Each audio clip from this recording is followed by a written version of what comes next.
If you're a student and nothing is going in right now, you're not broken. Your mind is just tired.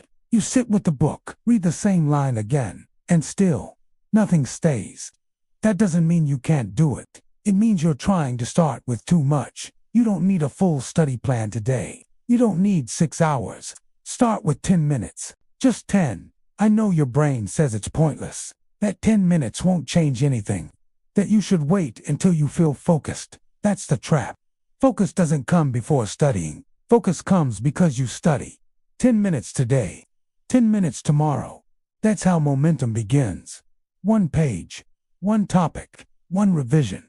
When 10 minutes feels normal, you add 5 more. Most students wait for motivation. They scroll. They promise they'll start tomorrow. Tomorrow stays tomorrow. Don't see this as motivation. See it as direction. Open the book. Set a timer for 10 minutes. And stop when it ends. That's how students who finish actually start.